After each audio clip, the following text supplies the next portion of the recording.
Baik, selamat malam Bapak Ibu. Izin saya buka. Assalamualaikum warahmatullahi wabarakatuh. Suara saya Waalaikumsalam. dengar? Terdengar. Terdengar, Bu. Baik, terima kasih Pak Nurmansyah dan Bu Astri. Ya, bersyukur ya hari ini kita bisa berjumpa kembali. Semoga semuanya Bapak Ibu dalam keadaan sehat. Kita masih dalam pembahasan POTPUT. Kemarin PPH 21 sudah dibahas di kelas lain, PPH 22 sudah sempat kita bahas juga, 23 sudah, tinggal nanti PPH 15 di belakang, dan PPH 26 nanti mungkin hari ini atau besok, semoga waktunya cukup.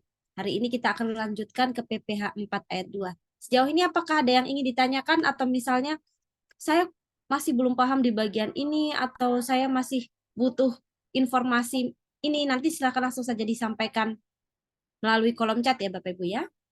Sebelum kita mulai, mari kita berdoa terlebih dahulu. Berdoa dimulai. Berdoa selesai, terima kasih. Nah ini saya kemarin sempat ini ya, ada yang belum saya sampaikan, terutama ada peraturan-peraturan yang ternyata di slide ini belum ada. Jadi saya coba ulas kembali untuk menambahkan peraturan-peraturan. Karena kemarin di slide belum ada peraturan-peraturannya ya. Nah ini salah satu penghasilan yang dikenakan PPh final, yaitu bunga atau diskonto obligasi. Yang mana diskonto obligasi yang dimaksud dalam hal ini untuk jangka waktunya lebih dari 12 bulan. Nanti Bapak Ibu apabila memang ingin mengetahui lebih dalam mengenai bunga diskonto atau bunga obligasi ini, bisa cek di PP-nya PP 91 tahun 2021, dan juga PMK-nya aturan pelaksanaannya ada di PMK 7 tahun 2012 ya. Pada intinya kalau bunga obligasi itu 10%. Ya, untuk penerima penghasilannya yang pasti WPDN. WPDN bisa orang pribadi, bisa badan, serta BUT. BUT adalah subjek pajak luar negeri yang perlakuan perpajakannya dipersamakan dengan wajib pajak dalam negeri. Untuk pemotongnya siapa? Pemotongnya penerbit atau kustodian, atau pedagang perantara atau pembeli sekunder, atau bisa juga store sendiri. Dalam hal obligasi diterbitkan pemerintah melalui BISSS. Nah, kemudian untuk diskonto surat perbendaharaan negara atau sering kita kenal dengan SPN, itu aturannya di PP 27 tahun 2008 dan PMK-nya PMK 63 2008. Kalau di diskonto SPN ini tarifnya 20% ya, baik penerimanya WPDN dan BUT ataupun wajib pajak luar negeri. Pemotongnya penerbit surat perbendaharaan negara atau perusahaan efeknya. Dalam hal ini adalah broker. Jadi kalau yang penghasilan mengenai diskonto surat perbendaharaan negara dikecualikan dari pemotongan PPh final untuk bank di Indonesia, dana pensiun, dan reksadana. Kemarin kita sampai terakhir di sewa tanah bangunan ya. Jadi untuk sewa tanah bangunan itu PP-nya, peraturan pemerintahnya nomor 34 tahun 2017. Kalau yang pengalihan tanah bangunan itu justru PP 34 tahun 2016. Nah, kalau yang sewa tanah bangunan ini ya PP 34 2017. Diatur juga di KMK tahun 2002 nomor 120. Sewa tanah bangunan ini tarifnya 10%. Jadi besar ya, karena memang WP kan yang penting punya aset berupa tanah atau bangunan, kemudian disewakan, dia nggak ngapa-ngapain, uang bekerja untuk dia sendiri gitu ya, karena sebagai salah satu passive income. Kalau passive income ini biasanya cenderung tarifnya tinggi, contohnya bunga, royalti, hadiah, dividen, burodiah kemarin ya. Sewa tanah bangunan juga besar, 10%. Untuk DPP-nya adalah semua jumlah yang dibayarkan atau diakui sebagai utang oleh penyewa dengan nama dan dalam bentuk apapun yang berkaitan dengan tanah atau bangunan yang disewa, termasuk biaya perawatan, biaya pemeliharaan, biaya keamanan, biaya layanan dan biaya fasilitas lainnya, baik yang perjanjiannya dibuat secara terpisah maupun yang disatukan. Nah, ini biasanya yang banyak pertanyaan adalah ketika sewa, kemudian di kontrak itu sewa ada tambahan service charge, ya. Service charge ini termasuknya ini, biaya perawatan, biaya pemeliharaan, biaya keamanan. Nah, itu menjadi masuk dalam perhitungan jumlah atau DPP ini. Kita lihat di PP 34 2017.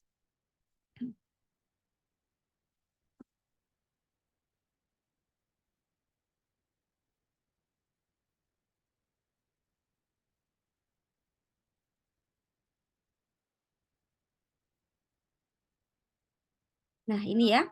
Di PP 34 2017.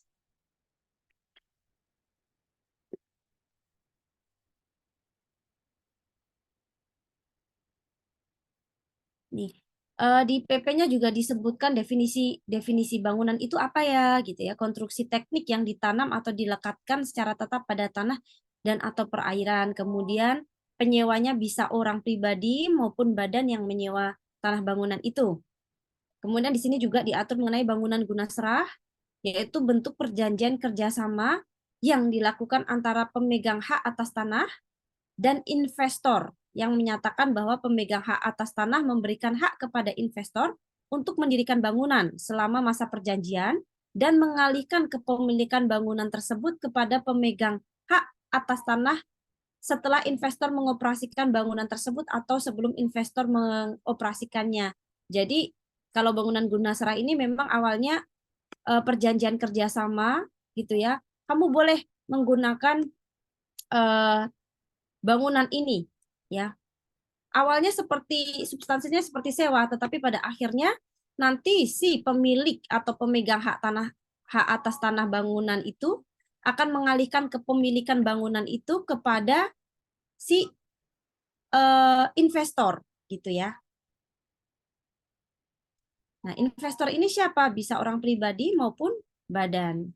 Jadi di PP ini bukan hanya untuk sewa tanah bangunan pada umumnya, tetapi bangunan guna serah juga diatur di sini.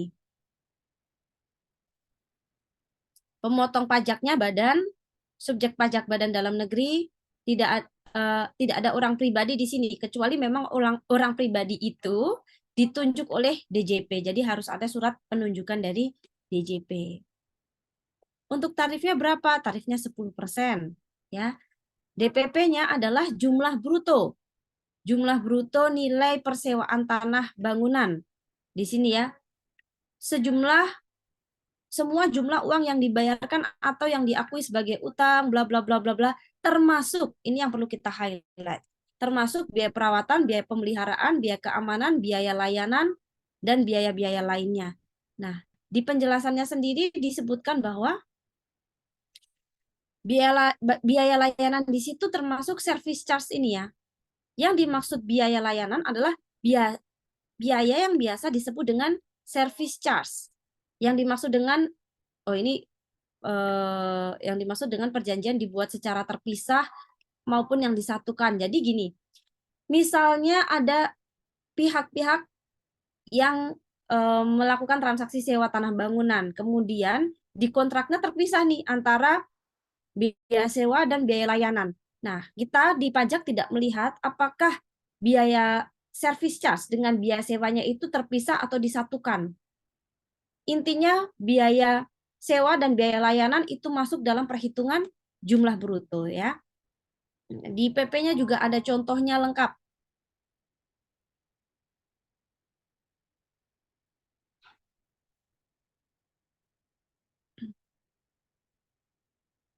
Nah, sudah clear ya berarti ya.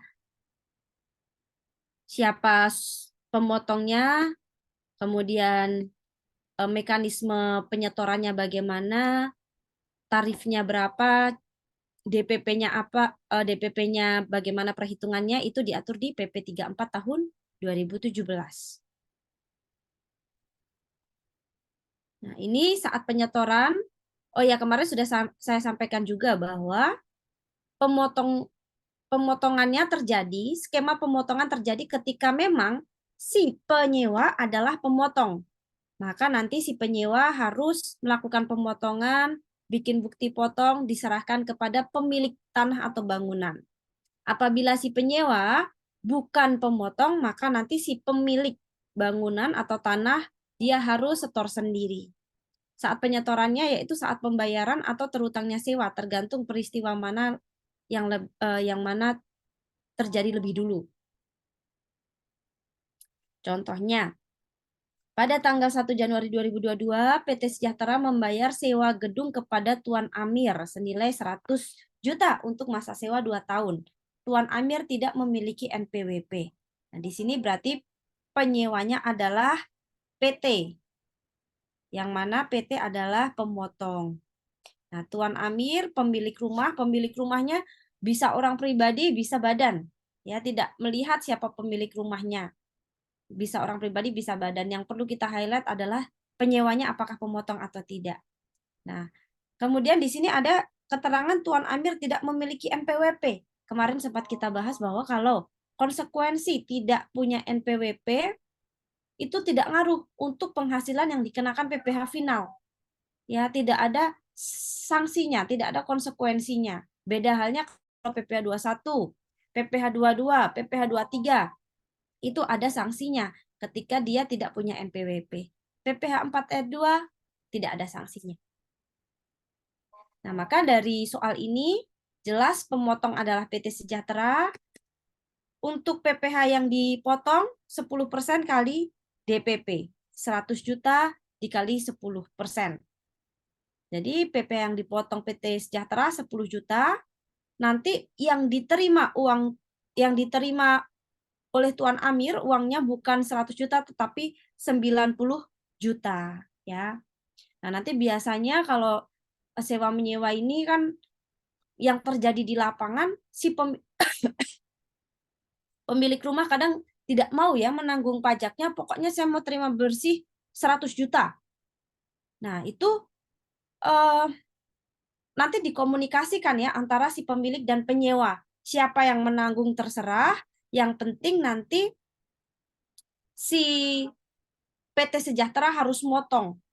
Kalau subjeknya yang menanggung ya, seharusnya sih pemilik. Tetapi dalam hal ini banyak sekali di lapangan pemilik tidak mau dipotong PPh-nya. Nah, itu urusan antara penyewa dan pemilik, dikomunikasikan masing-masing ya. Nanti si Tuan Amir juga masih ada kewajiban untuk melaporkan penghasilannya di SPT tahunan orang pribadi di bagian formulir yang penghasilan yang dikenakan PPh final ya atas sewa tanah bangunan. Kita masuk ke pajak penghasilan atas transaksi pengalihan hak atas tanah dan atau bangunan. Untuk PP-nya sendiri mirip ya dengan penyewaan sewa tanah bangunan. Kalau pengalihan 34 tahun 2016, kalau sewa justru 2016. Kita akan lihat di sini PP nomor 34 2017. PP 34 tahun 2016 ya kalau pengalihan.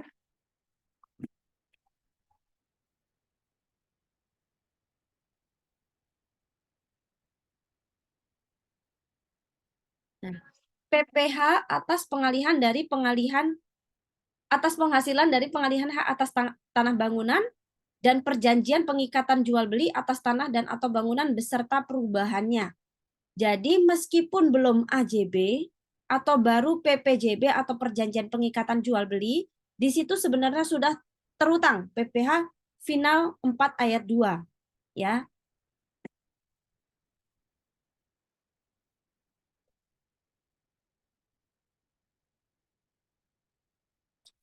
Di sini seperti biasa pasal 1 selalu menyampaikan terkait dengan definisi. Yang dimaksud pengalihan itu tidak serta-merta hanya dalam transaksi penjualan tanah bangunan. Ya, bisa penjualan jelas atau bisa melalui tukar-menukar atau pelepasan hak atau penyerahan hak atau atas lelang, hibah, waris atau cara lain yang disepakati antara para pihak. Jadi, kalau misal sepanjang memang ada pengalihan hak yang mana memang kalau kita lihat belum tentu ada uang kas yang mengalir. Contohnya hibah, saya ke adik saya itu tetap terutang PPh 4 ayat 2 ya.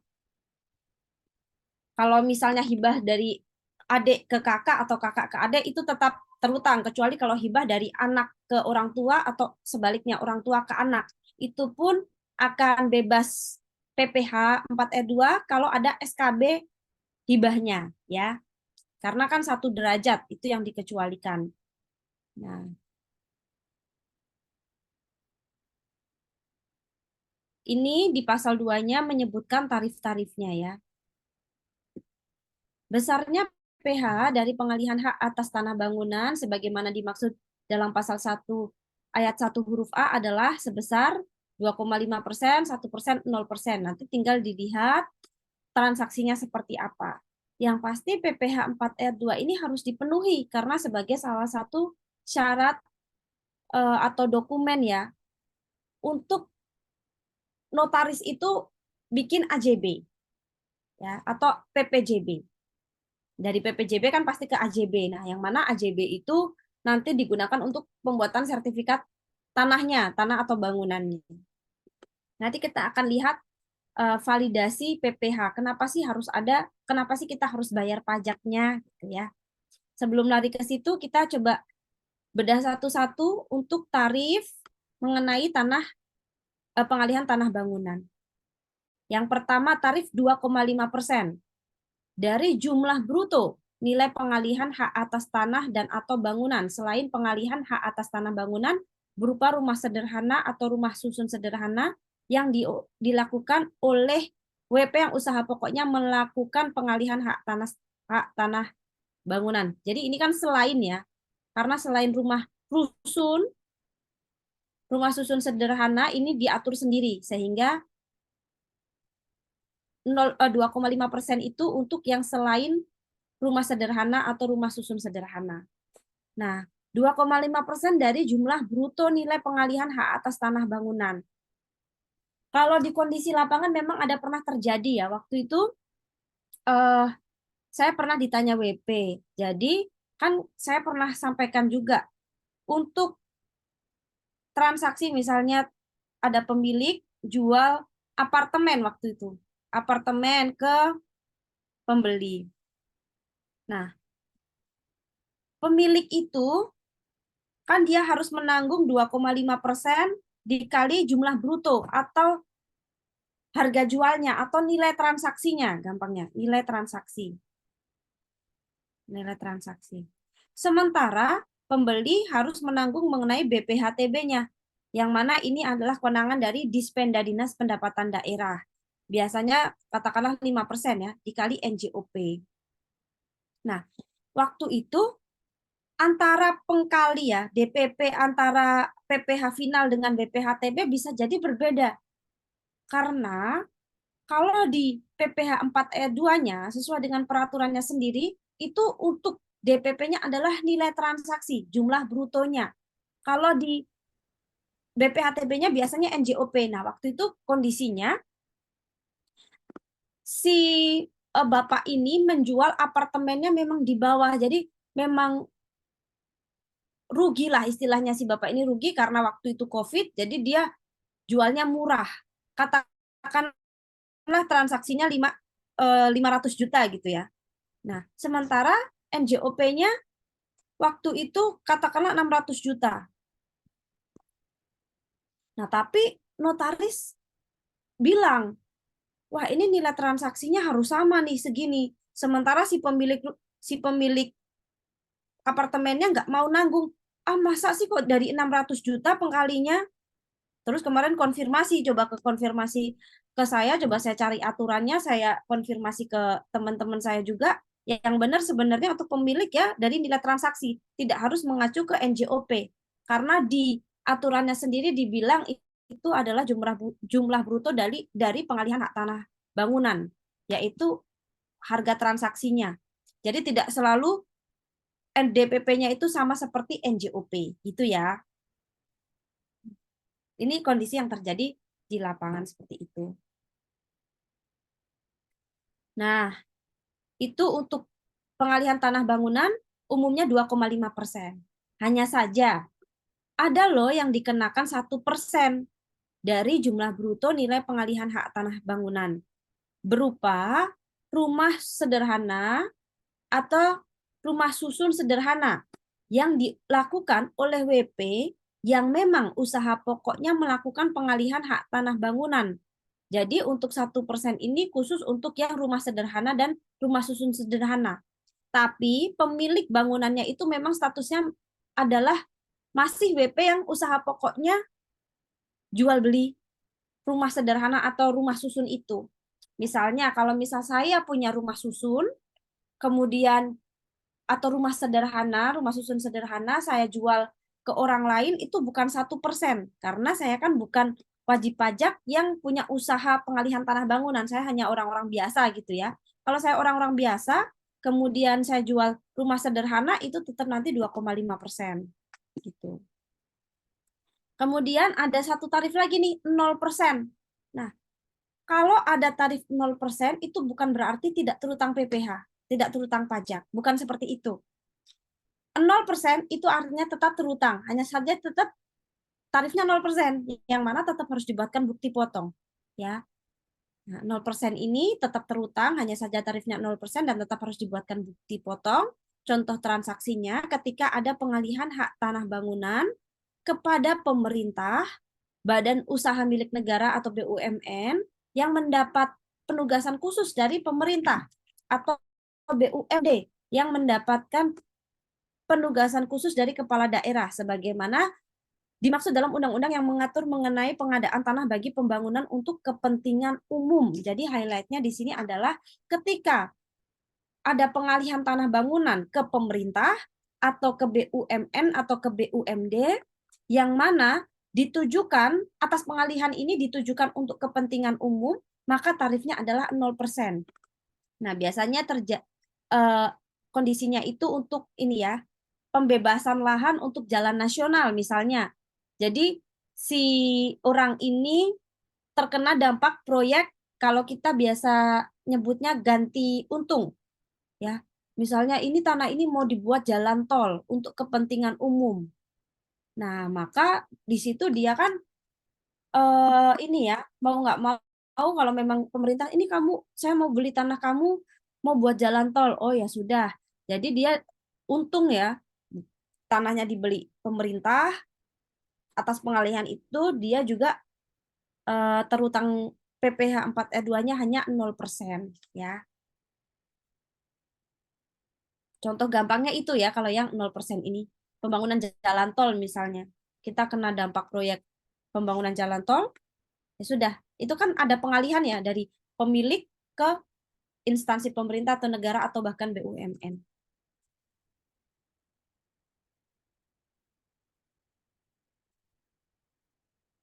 Nah, ini besarnya pajak penghasilan atas penghasilan dari perjanjian pengikatan jual beli atas tanah.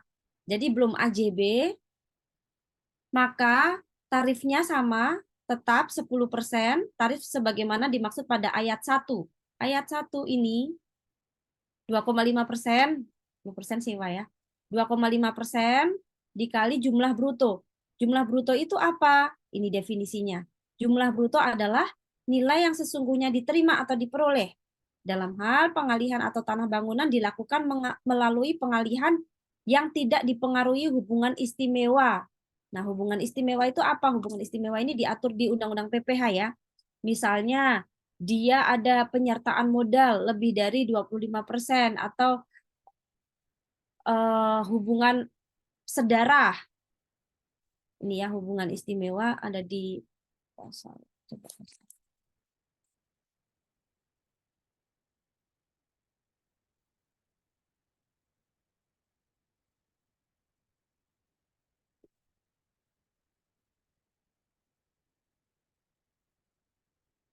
18 atau 8 ya, coba.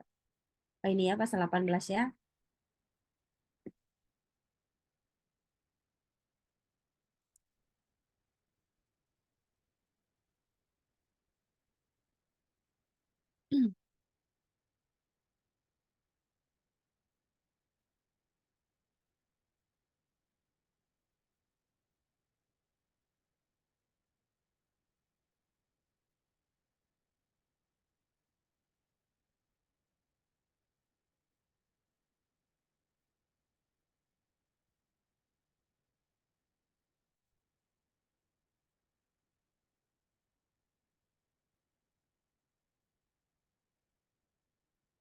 penjelasan Undang-Undang PPH pasal kalau bisa dilihat. Pokoknya ada 4 karakteristik. Oh ini ada di pasal 18 ya, pasal 18 betul ayat 4. Nah ini ya, yang dimaksud dengan hubungan istimewa itu apa? Misalnya WP punya penyertaan modal langsung ataupun tidak langsung, bisa langsung ataupun tidak langsung, paling rendah 25%. Kemudian WP yang menguasai WP pajak lainnya, atau 2 atau lebih WP berada di bawah penguasaan yang sama, baik langsung maupun tidak langsung. Kemudian terdapat hubungan keluarga sedarah maupun semenda. Oh, ada 3 karakteristik. Nanti untuk penjelasannya bisa cek di sini ya, langsung di penjelasan sini. Contohnya gimana sih hubungan istimewa itu gitu. Ada di penjelasan sini. Mungkin nanti di PPH Badan akan dijelaskan lebih rinci. Pihak-pihak itu ada hubungan istimewa kalau apa? Nanti ada pasti. Nah, kalau memang atas pengalihan tanah bangunan itu pihak-pihaknya tidak ada hubungan istimewa, maka yang digunakan untuk DPP-nya itu nilai yang sesungguhnya diterima atau diperoleh. Tetapi kalau WP tersebut, pihak-pihak tersebut antara si pemilik tanah bangunan dan yang menerima tanah bangunan itu dipengaruhi hubungan istimewa, maka jumlah brutonya adalah nilai yang seharusnya diterima atau diperoleh, atau dalam hal ini gampangnya nilai pasar gitu.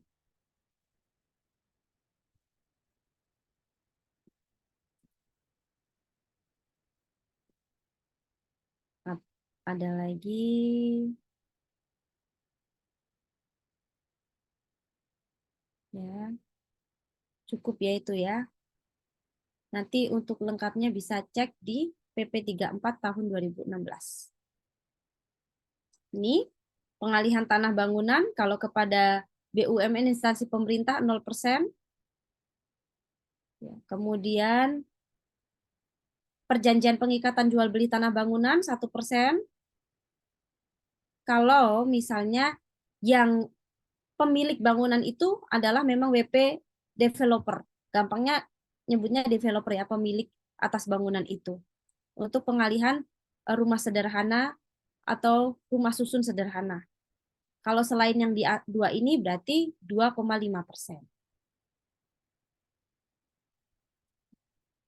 Bagaimana mekanismenya? Apakah ada pemotongan? Tidak ada. Jadi pengalihan hak atas tanah bangunan untuk skema pajaknya itu adalah setor sendiri. Yang setor sendiri siapa? Si penerima penghasilan atau dalam hal ini si pemilik bangunan. Ya, si pemilik bangunan dia nanti yang setor sendiri. Setor sendirinya sebelum akta ditandatangani. Dan SSP-nya harus divalidasi oleh KPP melalui IPH-TB. Jadi kan gini, ketika kita mau punya sertifikat, bikin sertifikat tanah bangunan, salah satu dokumen yang digunakan adalah AJB, akta jual beli. Tetapi sebelum AJB ada loh yang mereka bikin PPJB dulu. Nah, di sini kalau memang dia ada PPJB-nya itu di situ sudah terutang PPh 4 ayat 2. Ya. Nah, jadi di sini untuk membuat AJB atau PPJB ini diperlukan dokumen validasi PPh 4 ayat 2. Di dalam situ ada surat keterangan bahwa menyatakan bahwa si pemilik memang sudah memenuhi kewajiban perpajakan 4 ayat 2-nya. Artinya sudah setor PPh 4 ayat 2-nya. Ya. Nah, untuk mendapatkan surat keterangan itu validasi online ya, kita harus bisa melalui online, bisa melalui, kalau dulu memang harus ke KPP, tetapi sekarang silahkan melalui online saja karena diarahkan semua itu kalau bisa layanan administrasi perpajakan dilakukan secara online. Siapa yang bisa validasi online? Bisa si WP itu sendiri atau minta bantuan dari notarisnya. Nah, ini adalah kanal validasi setoran PPh-TB per 8 tahun 2022 untuk lebih lengkapnya ya. per 8 2022. Saya lupa juga ya per 8 2022.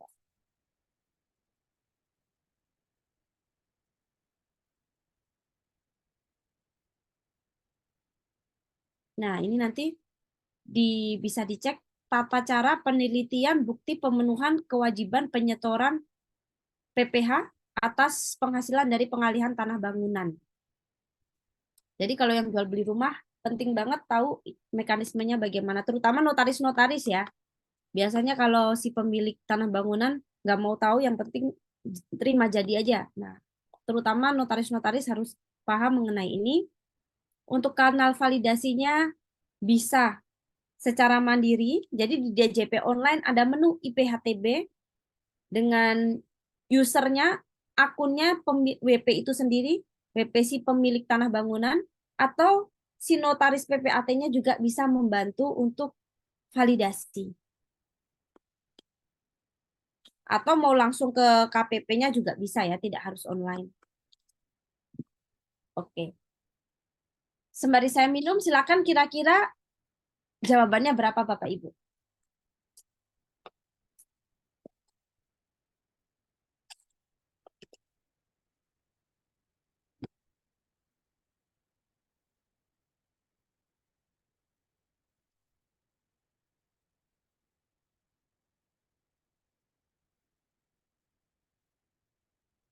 Siapa yang masih bergabung? Saya tuh suka nggak enak kalau nunjuk-nunjuk ya. Jadi silakan yang mau jawab sambil latihan. Kira-kira atas transaksi ini dipotong PPh atau setor sendiri kalau seperti ini.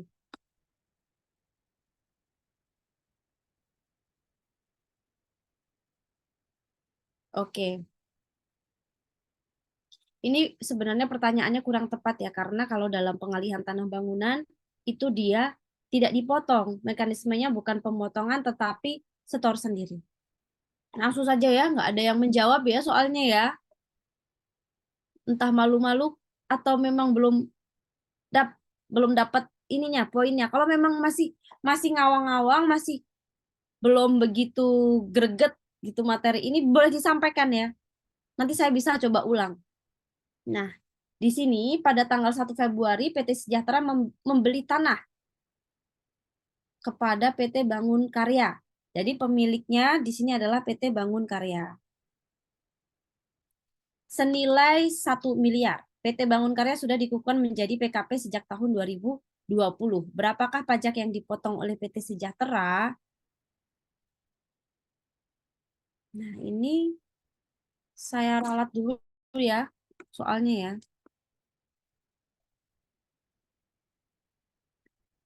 Berapakah pajak yang harus disetor oleh PT siapa? Pemiliknya ini siapa? PT Bangun Karya.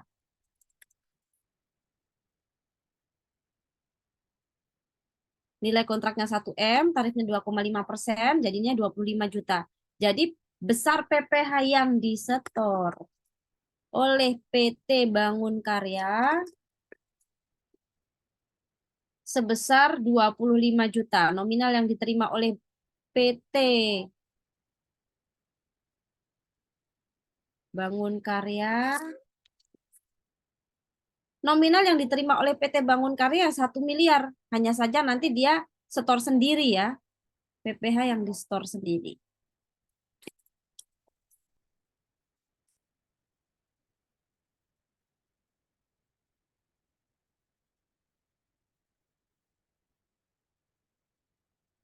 Begitu ya.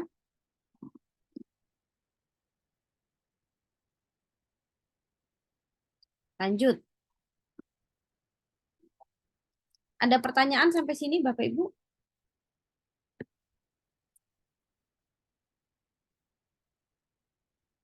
2,5% untuk pengalihan tanah bangunan.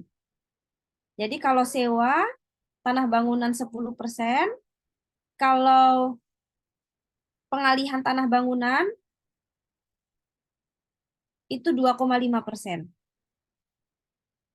Kalau yang 5% itu tergantung peraturan peraturan daerah masing-masing ya. Jakarta mungkin 5% BPHTB-nya. Ini untuk BPHTB. Harus dicek masing-masing daerah kalau yang ini BPHTB. Tapi kalau pusat kan ini yang atas 2,5%.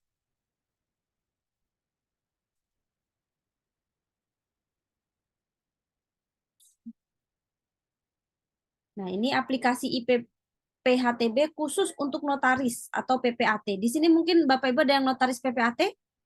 Kalaupun iya, nah ini sudah ada ya khusus aplikasi di DJP online untuk notaris PPAT. Di dalam aplikasi tersebut ada fasilitasnya untuk permohonan, penelitian, bukti pemenuhan kewajiban pengaturan pajak penghasilan. Di situ juga ada fitur untuk pembuatan billingnya, serta cetak suket penelitian PPHTB-nya. Nah, nanti untuk si notarisnya itu dia registrasi terlebih dahulu. Registrasi akun di iphtbnotarisPPAT.pajak.go.id. Kemudian login, nanti bisa validasi PPHTB setelah untuk create billingnya juga bisa langsung di aplikasi DJP online-nya. Nanti kalau memang sudah di store bisa create surat keterangannya. Surat keterangannya bisa dikirim ke email WP pemilik tanah bangunan. Nah, seperti apa sih seperti ini ya, surat keterangan penelitian formal bukti pemenuhan kewajiban penyetoran PPh. Di sini intinya menyatakan bahwa si pemilik tanah bangunan ini sudah menyetorkan PPh 4R2-nya, sudah dipenuhi kewajiban pajak-pajaknya gitu. SK tersebut dapat diunduh pada dashboard aplikasi serta secara otomatis terkirim pada email user notaris atau PPAT. Nah, untuk mengecek validitas dari suket ini, seperti biasa kita ke DJP online, di situ ada fitur rumah konfirmasi dokumen. Jadi di dalam rumah konfirmasi dokumen kita bisa validasi macam-macam ya, suket PP 23 atau 55, validasi NTPN, bukti penerimaan negara, termasuk suket ini juga, suket PPHTB ya. Jadi untuk produk-produk terkait pajak, kalau validasi bisa melalui rumah konfirmasi dokumen. Dulu enggak ya, kalau sekarang lebih bagus fiturnya di dalam DJP online. Oke, tadi sewa tanah bangunan, kemudian pengalihan hak atas tanah bangunan. Ada yang ingin ditanyakan terlebih dahulu, Bapak Ibu? Kalau clear, kita lanjut. PPh atas hadiah undian ya. Nah, kalau hadiah undian itu kita nggak ngapa-ngapain, ada tiba-tiba rezeki aja ya, maka tarifnya cenderung besar, 25% dari jumlah bruto hadiah undian. Nah, ini skemanya pemotongan. Yang motong adalah si penyelenggara undian. Untuk hadiah undian ini diatur di PP 123 tahun 2000 dan Per 11 tahun 2015. Kita lihat kan. PP, kalau Per lebih detail ya, kalau PP itu agak umum.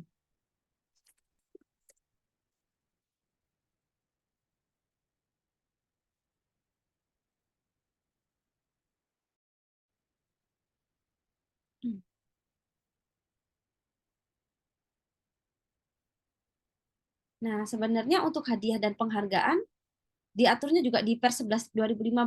Hadiah-hadiah penghargaan itu di Per 11 2015. Di sini ada definisinya. Hadiah undian itu apa saja, termasuk kalau bahasa ngetrennya sekarang giveaway itu juga bisa termasuk hadiah undian ya, kita nggak ngapa-ngapain dapat hadiah.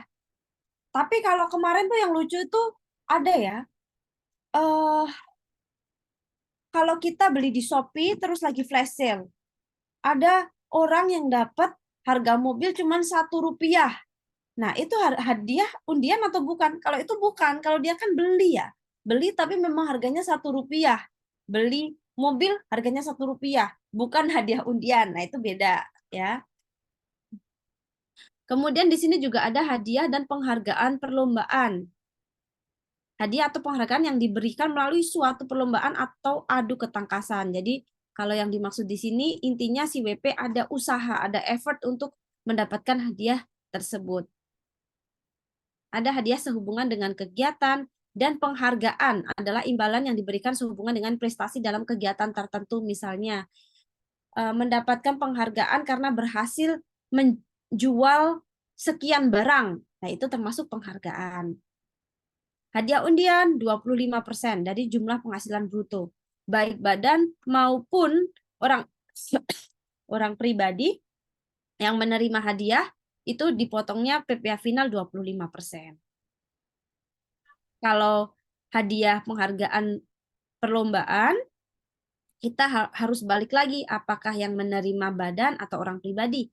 Kalau badan 20%, kalau yang menerima orang pribadi berarti 5% kali penghasilan bruto sesuai dengan PPh 21. Itu saja ya kalau hadiah, pasalnya sedikit sekali.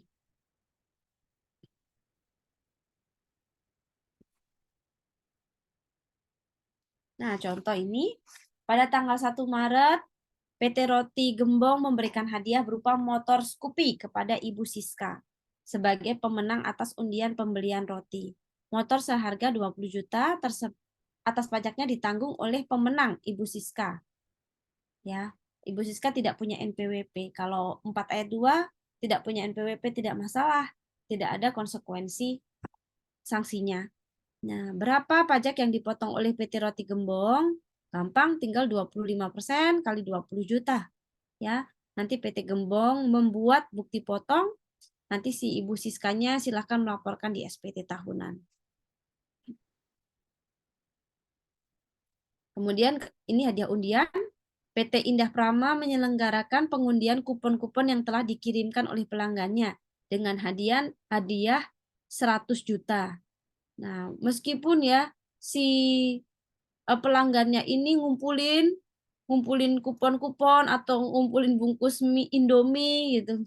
Kalau dulu biasanya dosen saya nyontohinya WP ngumpulin Indomie kemudian diundi. Nah, itu ada usahanya loh ngumpulin bungkus Indomie itu PPh 23 atau PPh 4 r 2, tetap PPh 4 r 2 karena kan itu undian ya, diundi. Nah, ini juga ya hadiah 100 juta. Diundi berarti dia PPh final 4R2 25% dikali 100 juta. Yang motong siapa? Jelas PT Indah Pramanya. Menyetorkan PPh paling lama tanggal 10 September 2022, menyampaikan SPT unifikasi 20 September 2022. Oh, ini udah dibahas berkali-kali. Sekarang kita masuk ke pajak penghasilan atas dividen yang diterima atau diperoleh orang pribadi.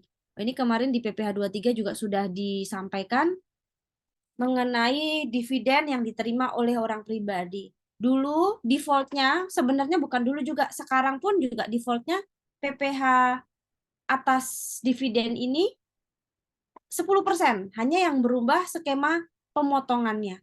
Dulu memang dipotong oleh pihak yang memberikan dividen.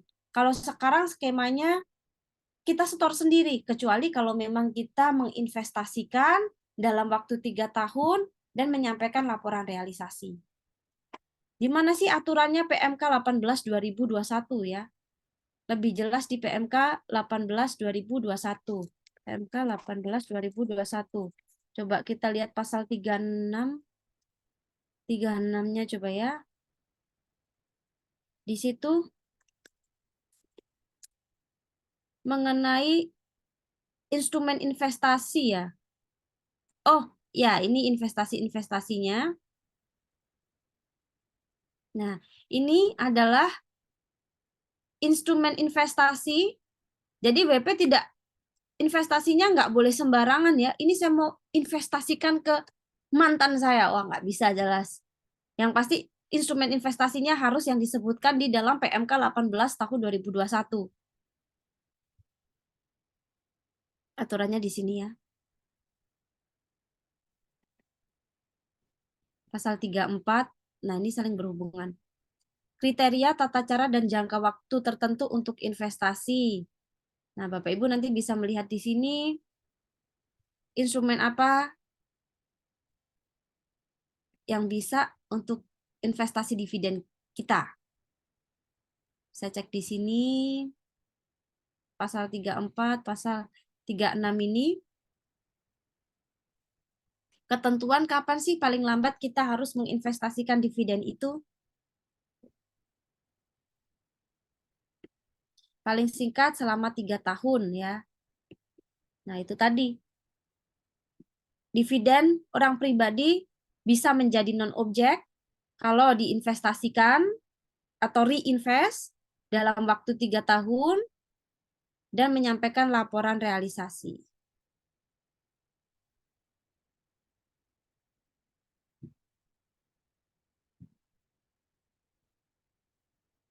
Tidak perlu pakai SKB ya, tanpa surat keterangan bebas. Itu saja untuk dividen orang pribadi.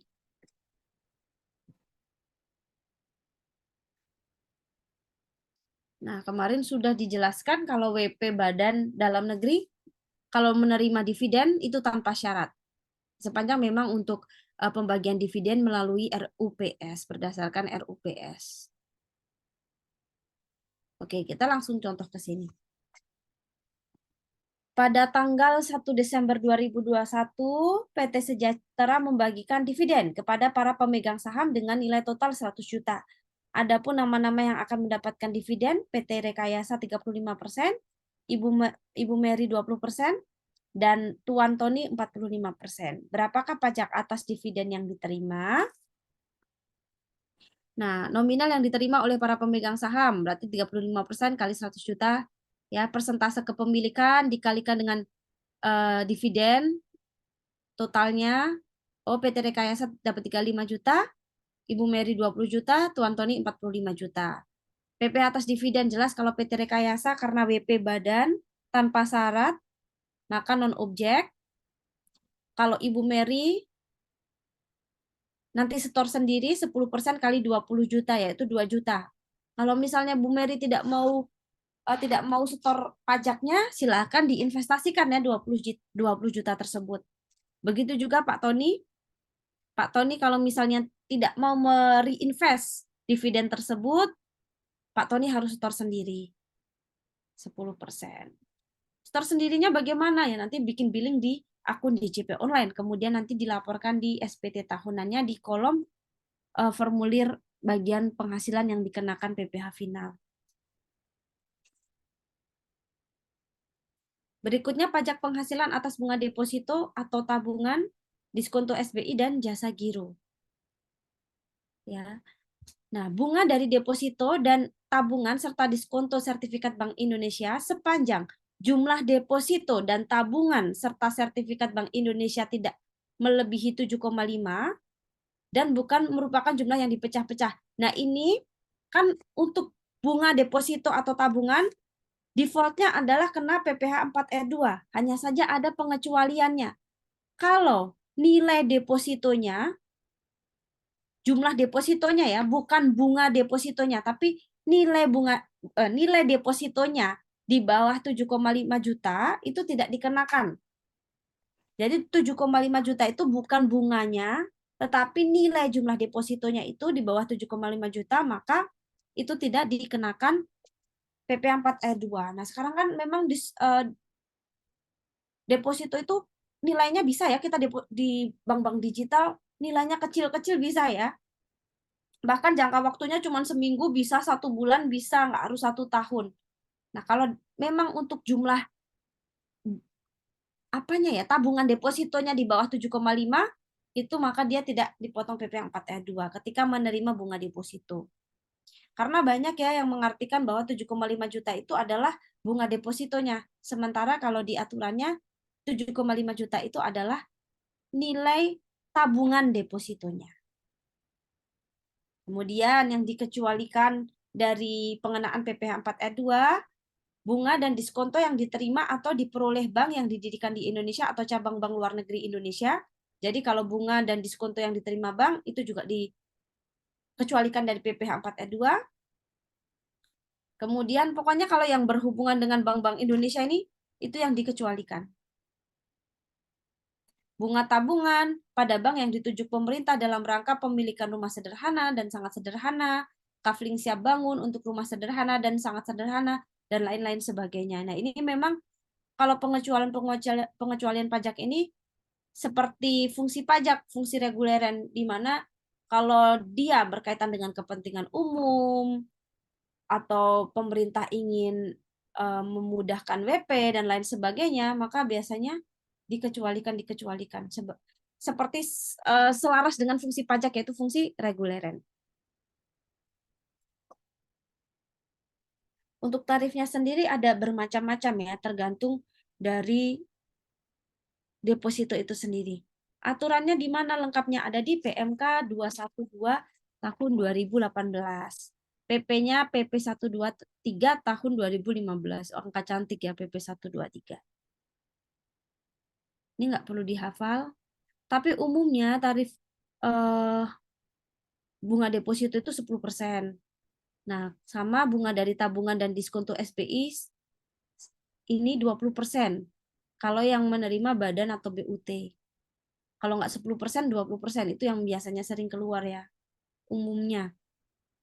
Bunga obligasi 10%, bunga deposito 20%, kemudian bunga apa lagi ya? Kalau bunga yang PPh 23, bunga pinjaman itu 15%. Ya. Nggak usah dihafalkan. Kalau lupa-lupa, buka PPT atau buka aturannya. PMK 212 2018. Coba kita sama-sama buka.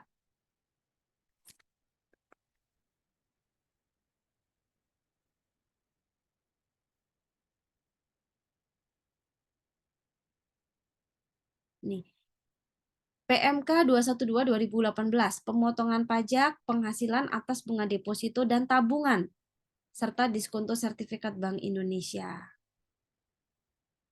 Apa sih yang dimaksud dengan deposito? Di sini juga ada definisinya, termasuk tabungan, giro. Nah, nanti untuk tarifnya bisa cek di sini. Untuk tarif-tarifnya kan bergantung dengan jangka waktunya ya. Depositonya berapa lama, itu ada di sini. Jujur aja saya juga nggak hafal ya kalau harus ngafalin. Kalau untuk deposito yang jangka waktunya 3 bulan berapa? Yang penting kalau di pajak itu kita paham gimana skemanya, gimana alurnya, gimana bagaimana cara cari aturannya, itu yang paling penting. Kalau tarif-tarifnya menurut saya, sekarang kan kita bisa open book ya, jadi nggak apa-apa. Nggak harus hafal tarif-tarifnya. Yang penting paham konsepnya.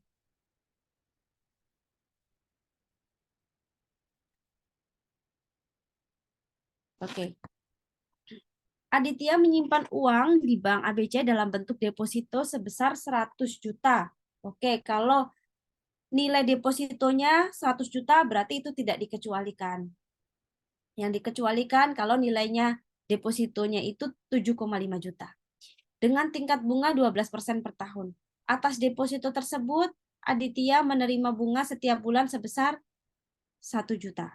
Berapa besaran pajak atas bunga deposito Aditya? Gampang ya. Jadi tinggal 20% dikali 1 juta, yaitu 200.000. Yang memotong siapa? Si banknya, tentu ya, 200.000. Aditya menerima bunga itu 800.000. Nah, kita coba rekap kembali ya. Bunga, kalau bunga pinjaman, OP maupun badan, 15%. Kemudian bunga apa lagi tadi ya? Obligasi umumnya 10%. Final 4E2, yang ini PPh 23. Nah, gitu ya. Kemudian ada bunga deposito maupun bunga tabungan. Itu tadi 20%. PPh 4E2 final. Ada bunga apa lagi ya? Pinjaman, obligasi, bunga deposito atau bunga tabungan. Itu aja ya berarti ya. Kurang lebih ini rekapan bunga-bunga itu penghasilan atas bunga. Ini.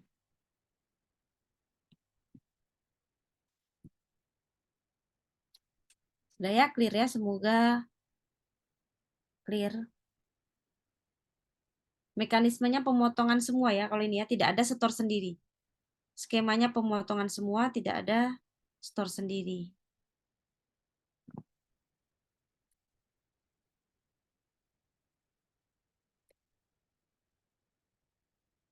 Kemudian pajak penghasilan atas penjualan saham. Kemarin sudah saya sampaikan, hanya saja saya lupa menyampaikan aturannya. Untuk penjualan saham di Bursa Efek, itu aturannya ada di PP 14 tahun 97 ya. KMK 282 tahun 97. Sampai sekarang masih belum, sudah 28 tahun ya, belum ada update-update. Nah ini dari dulu sampai sekarang masih 0,1%. Kalau nilai saham pada saat IPO ada tambahan 0,1% ditambah 0,5%. Ya. Kalau yang 0,5% ini nanti si emiten itu atas nama pemilik saham pendiri dia store sendiri.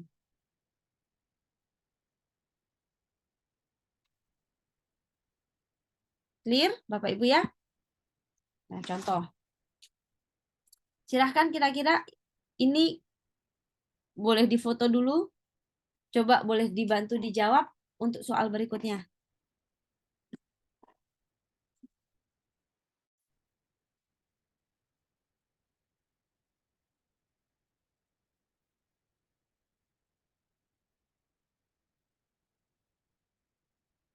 Satu menit ya, coba saya sambil tunggu 1 menit. Kira-kira perlakuan PPh 4R2-nya bagaimana? Dipotongnya berapa? Silahkan.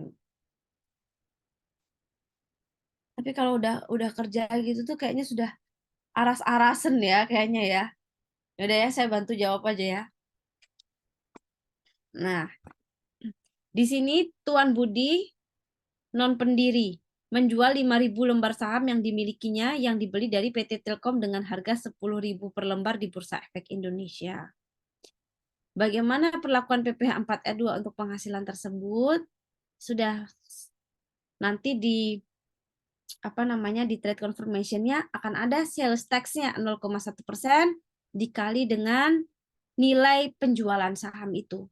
Ya 0,1 ada 5.000 saham, 5.000 lembar saham dikalikan harganya 10.000, yaitu 50.000.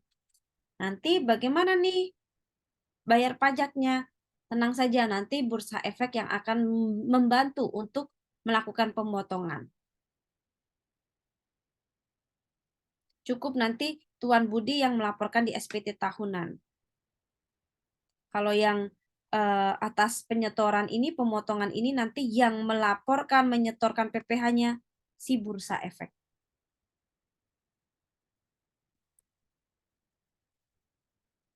Nah, ini kemarin pajak penghasilan atas jasa konstruksi sudah dibahas ya. Ini boleh di-screenshot dulu untuk tarif-tarifnya.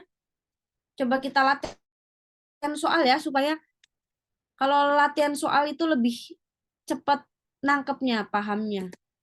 Dan lebih lama biasanya. Oke. Oh ya, kemarin baru PP 9 tahun 2022 yang mana berlaku 21 Februari. Untuk PMK-nya diatur di PMK 153 tahun 2009. Mekanismenya bisa ada dua kondisinya, sama seperti sewa. Sepanjang memang lawan transaksinya adalah pemotong atau yang menggunakan jasa adalah pemotong, maka nanti skemanya pemotongan. Kalau si pengguna jasanya bukan pemotong, maka nanti si jasa konstruksinya akan setor sendiri. Nah, boleh dicoba untuk PTA, BC, kira-kira jawabannya berapa? Saya kasih waktu 5 menit ya Bapak Ibu ya. Karena kita masih punya banyak waktu ya, besok masih ada 2 jam untuk membahas hari ini, membahas PPh 26 dan besok PPh 15. Kayaknya masih banyak waktunya. Jadi mungkin kita akan lebih banyak latihan soal. Boleh dijawab di kolom chat kira-kira PTA, PTB, PTC ini dipotong PPh 4 ayat 2-nya berapa? Ini boleh difoto dulu untuk tarif tabel tarifnya. Berarti nanti 20 lebih 10 menit kita akan cek sama-sama. Saya sembari ke toilet terlebih dahulu ya Bapak Ibu ya. Kalau nggak ada yang jawab berarti nggak lanjut. Galak banget ya.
Sudah 20.10 ini nggak ada yang jawab nih berarti ya. Waduh.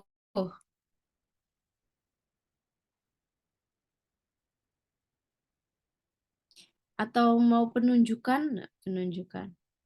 Wah, Pak Renaldi keren banget ya. 3,5%, 35 juta, 2,65, 270 juta. Mari kita cek sama-sama. Wah, tepat sekali ya. Sudah handal sekali Pak Renaldi ya. Mantap, tepat sekali jawabannya. PTA 3,5%, 1 M. Untuk PTB 2,65%, 5 M, 132 juta. PTC 3,5%. Dipotong, kewajiban PT Berjaya adalah memotong. Ya, betul sekali. 100 untuk Pak Renaldi ya. Nah, jadi untuk perencanaan, pelaksanaan, pengawasan. Kita sambil kembali ke slide sebelumnya. Kemarin sudah ada definisinya ya. Pekerjaan konstruksi itu yang mana? Ada definisinya. Kalau perencanaan itu masuk pekerjaan atau masuk konsultasi. Nah, itu nanti yang menjadi tantangan kita untuk menentukan tarifnya. Kalau pelaksanaan konstruksi itu masuk pekerjaan konstruksi atau konsultasi. Kemudian pengawasan itu masuk pekerjaan konstruksi atau konsultasi. Nah, jawabannya Pak Renaldi sudah betul sekali. Oh, perencanaan konstruksi. Berarti kalau perencanaan biasanya konsultasi. Nah, konsultasi itu dia punya sertifikat atau tidak? Oh, di sini punya kualifikasi sertifikat. Berarti tarifnya 3,5%. Kemudian, kalau pelaksanaan konstruksi, oh berarti pekerjaan konstruksi masuknya. Kita lihat kualifikasinya, dia punya sertifikat atau tidak. Di sini soalnya kualifikasi besar. Oh, berarti yang kualifikasi besar yang sini 2,65%, gitu ya. Dan yang terakhir pengawasan. Oh, pengawasan itu konsultasi. Dilihat punya sertifikat atau tidak. Oh, ternyata punya sertifikat.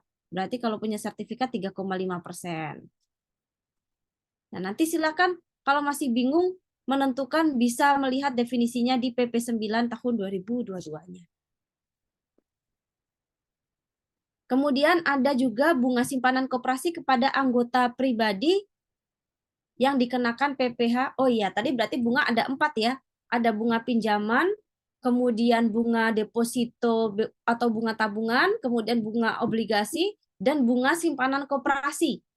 Nah, bunga simpanan yang dibayarkan oleh koperasi kepada anggota koperasi orang pribadi itu untuk bunga simpanan sampai dengan 240.000 tarifnya 0%. Tarifnya 0%. Jadi tetap terutang tapi 0%. Ya. Kalau misalnya di atas 240.000, 240.000 baru 10% dikenakan dari jumlah bruto bunga simpanan. PMK-nya PMK 112 2010. Kita cek lagi PMK 112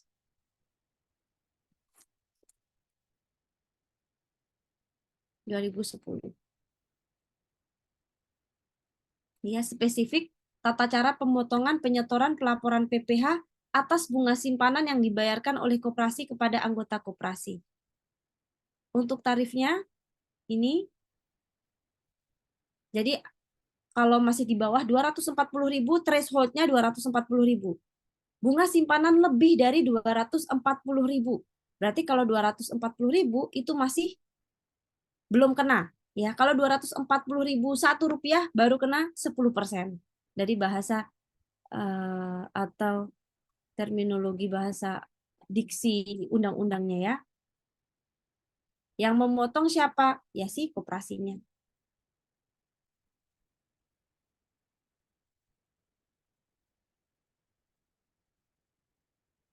Nah, ini untuk ilustrasi kasus pemotongan PPh 4 ayat 2 untuk WP UMKM.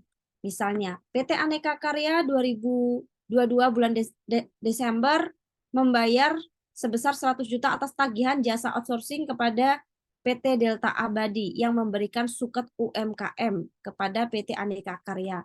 Oke, berarti yang pengguna jasanya adalah si PT Aneka Karya, pengguna jasa. Kemudian si PT Delta Abadi adalah pemberi jasa. Badan sama-sama badan atas transaksi jasa. Oh, berarti PPh 23. Hanya saja di sini ternyata PT Delta Abadi pemberi jasa atau yang menerima penghasilan dia punya suket PP 23 atau PP 55 sekarang. Maka nanti PT Aneka Karyanya motong bukan 2%. Bukan 2%, tetapi 0,5%. Di aplikasi e-Bupet unifikasinya, ketika di bagian fasilitas pajak penghasilan ada surat keterangan yang diinput di situ, maka nanti tarifnya di sini akan kebuka, enggak biru gini ya, akan keblok, bisa kita edit 0,5%. Untuk PP 55 ini kita masih acuannya masih menggunakan PMK 99 tahun 2018 masih bisa digunakan sepanjang tidak bertentangan dengan PP 55 2022. Kemudian SE 46 tahun 2020 sepanjang memang belum sepanjang tidak bertentangan dengan PP 55-nya itu masih bisa digunakan.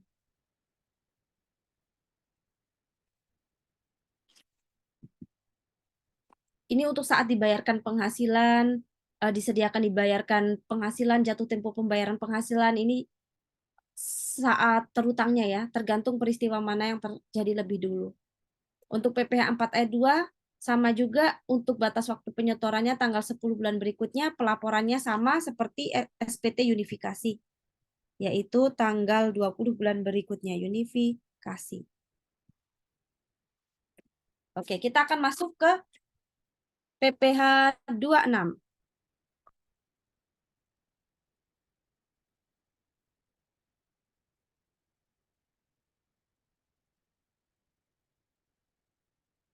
Sedikit PPh 2. Sebenarnya PPh 26 nggak masuk materi ya, tetapi kayaknya penting karena sering sekali perusahaan-perusahaan itu juga bertransaksi dengan pihak luar negeri ya.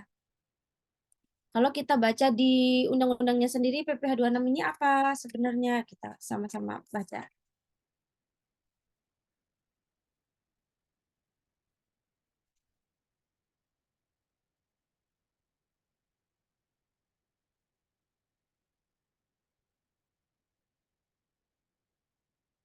Nilai.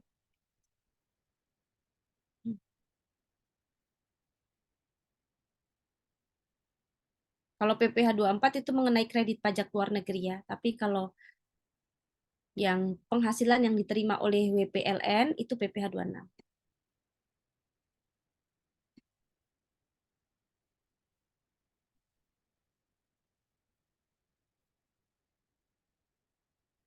Nah, di sini PPh 26 sama-sama kita baca sama bareng-bareng ya.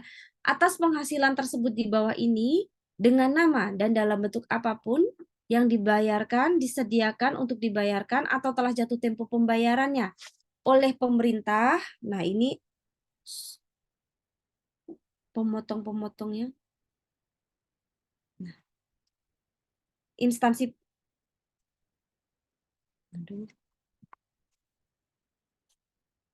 instansi pemerintah, subjek pajak dalam negeri, bisa orang pribadi ataupun badan, penyelenggara kegiatan, bentuk usaha tetap atau perwakilan perusahaan luar negeri lainnya kepada wajib pajak luar negeri selain BUT. Jadi ketika memang wajib pajak luar negeri menerima penghasilan dari Indonesia, maka dia nanti akan dipotong sebesar 20%, defaultnya dipotong sebesar 20%.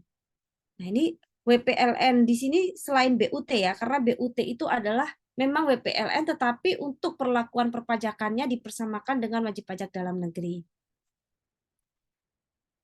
Untuk tarifnya 20% dari jumlah bruto oleh pihak yang wajib membayarkan. Penghasilannya berupa apa? Berupa dividen. Kemudian bunga termasuk premium, diskonto, dan imbalan sehubungan dengan jaminan pengembalian utang, kemudian royalti, sewa, dan penghasilan lain sehubungan dengan penggunaan harta. Nah, ini biasanya PPh 23 kalau kita yang menerima yang menerima adalah wajib pajak dalam negeri itu PPh 23. Itu kenapa PPh 23 biasanya PPh 23 atau PPh 26 gitu. Kemudian imbalan sehubungan dengan jasa pekerjaan dan atau kegiatan. Misalnya kalau orang pribadi yang menerima 21, makanya 21 diikuti dengan 26. Itu untuk ini aja. Kalau 26 itu berarti si penerima penghasilan WPLN, kalau 21 si penerima penghasilan adalah WPDN.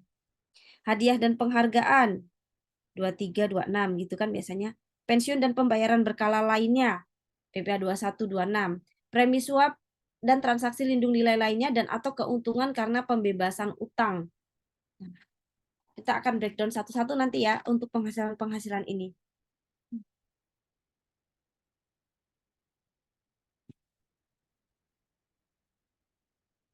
Nggak bisa kecil ya. Nge-lag, mohon maaf. Guys. Saya lagi nyoba nge-zoom. Oh, tapi kok nggak bisa kecil ya? Sebentar. Nah. Oke, jadi selain tadi pasif income, kemudian jasa, ternyata PPh 26 ini juga mengatur mengenai ini ya, atas penghasilan dari penjualan atau pengalihan harta di Indonesia. Jadi kalau memang ada penjualan atau pengalihan harta di Indonesia yang dilakukan oleh WPLN itu, dia juga nanti harus dipotong 20%. Kecuali kalau memang sudah diatur di pasal 4 ayat 2. Serta premi asuransi yang dibayarkan kepada perusahaan asuransi luar negeri dipotong pajak 20% dari perkiraan penghasilan itu. Jadi penghasilannya ini, PP 26 ini, penghasilan 26 itu meliputi ini, ya, ini, kemudian ada penjualan pengalihan harta, serta mengenai premi asuransi. Ada juga penjualan dan pengalihan saham juga dipotongnya 20%. Pelaksanaannya diatur dengan PMK. Jadi untuk PMK-nya nanti kita lihat sama-sama lagi.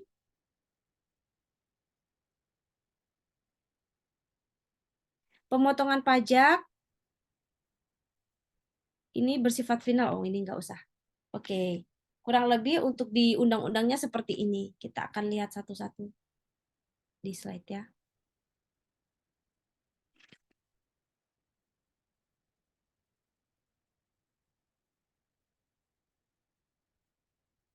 PPh 26 pemotongan atas penghasilan dengan nama dalam bentuk apapun yang dibayarkan, disediakan untuk dibayarkan atau telah jatuh tempo pembayarannya kepada WPLN selain BUT di Indonesia.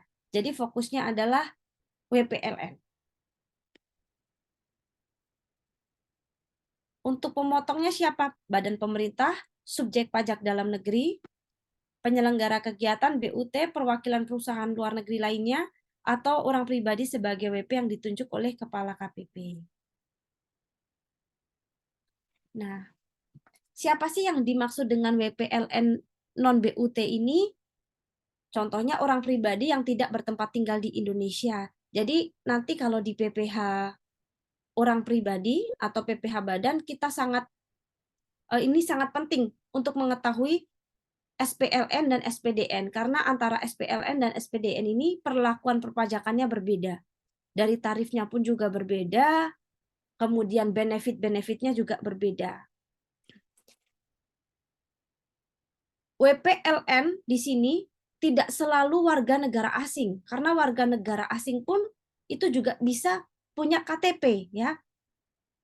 Kalau di KTP WNA itu nanti contohnya ini. Ini yang pengen saya tekankan di sini bahwa WPLN di sini tidak harus WNA, karena WNA pun juga bisa menjadi wajib pajak dalam negeri. Contoh KTP warga negara asing. Nih ya. Dia punya KTP nih, tapi kewarganegaraannya adalah Cina.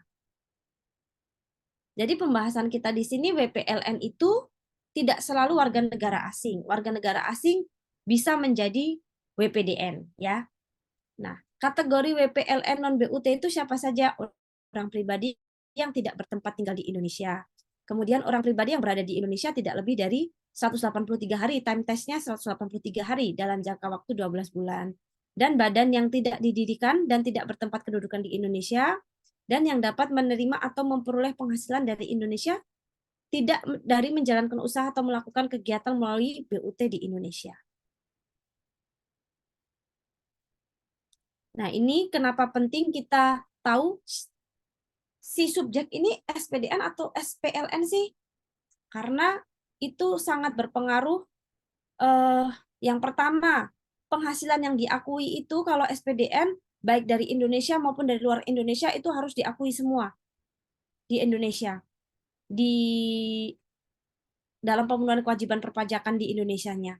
Kalau SPLN kemudian punya penghasilan dari Indonesia, ya udah yang di kewajibannya yang berhubungan dengan DJP itu cukup penghasilan dari Indonesia saja karena menganut asas sumber.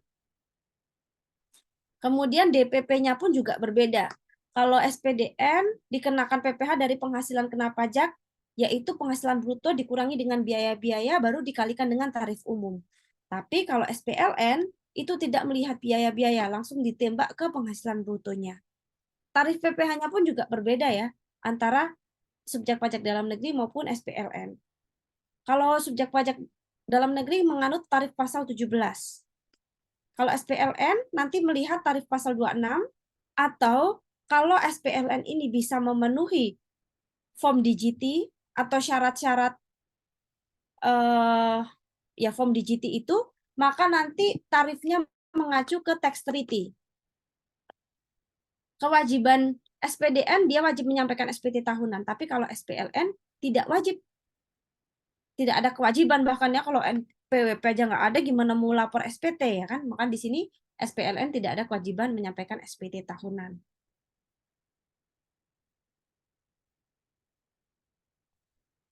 Nah, ini tadi sudah disampaikan ya.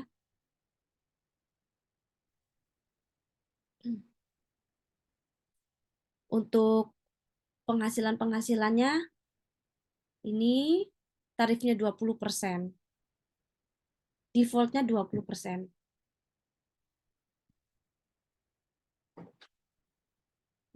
Untuk tarif pemotongan PPh 26, umumnya tarif berdasarkan Undang-Undang PPh adalah 20%. Tetapi sepanjang kalau si WPLN ini dia bisa memenuhi syarat-syarat atau punya form DGT yang mana diatur di Per 25 tahun 2018 mengenai P3B persetujuan penghindaran pajak berganda, maka nanti tarifnya bisa di bawah 20%. Tergantung tax treaty-nya. Tax treaty itu apa? Nah, tax treaty itu ibaratnya kita buka dulu Per 25 2018 ya.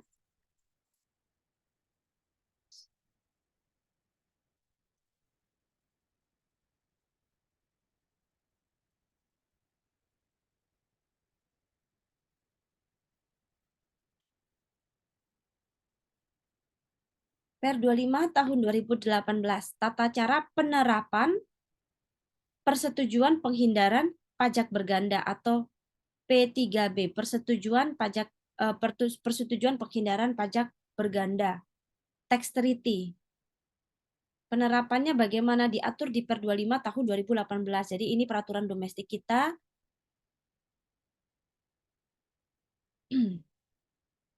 Nah, ada definisinya di sini.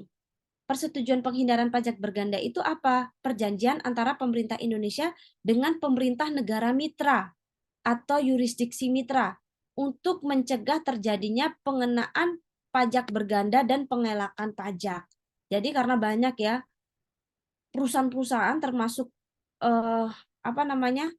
Misalnya perusahaan multinasional atau MNCs ya, multinational company MNC itu mereka bikin perusahaan-perusahaan di luar negeri, bikin banyak perusahaan di negara-negara berbeda yang kadang mereka itu lakukan karena untuk menghindari pajak. Makanya ada kesepakatan nih antara pemerintah Indonesia dengan negara-negara lain supaya mencegah terjadinya pengenaan pajak berganda dan pengelakan pajak. Apakah negara Indonesia itu membuat perjanjian dengan semua negara? Tidak. Ya. Untuk tahu negara-negara mana yang melakukan perjanjian dengan Indonesia, bisa juga cek di Pajakgoid, pajak.go.id. Kadang agak lama ya, kita harus pakai incognito kadang kalau buka Pajakgoid. Oh, karena mungkin sedang sedikit yang mengakses sehingga kita bisa langsung membuka.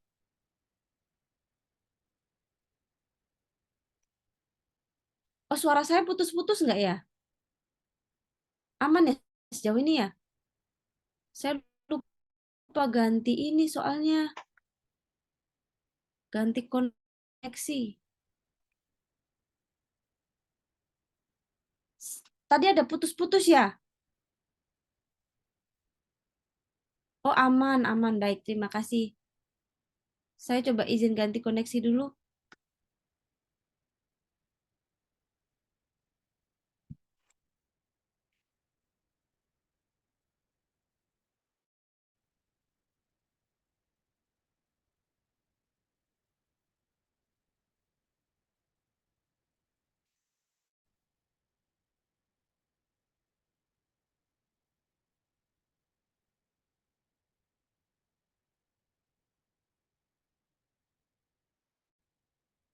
Nah, ya, jadi kalau kita mau mengetahui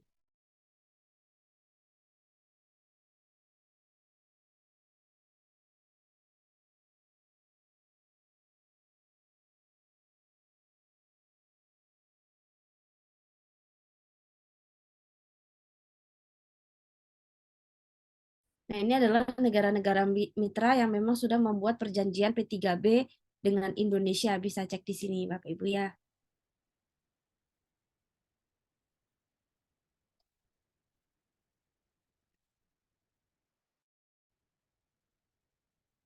Manfaatnya apa? Kalau kita menggunakan tax treaty, fasilitasnya berupa tarif pajak yang lebih rendah dari tarif pajak sebagaimana diatur dalam Undang-Undang PPH atau pengecualian dari pengenaan pajak di negara sumber. Sebenarnya P3B itu tidak menghilangkan atau bukan berarti WP ini tidak membayar pajak. Dengan adanya P3B itu hanya mengatur hak pemajakan. Siapa sih yang berhak untuk memajaki WP ini? Katakanlah misalnya WP Singapura mendapatkan penghasilan dari Indonesia. Nah, oh ternyata si Indonesia dengan Singapura ini punya perjanjian P3B.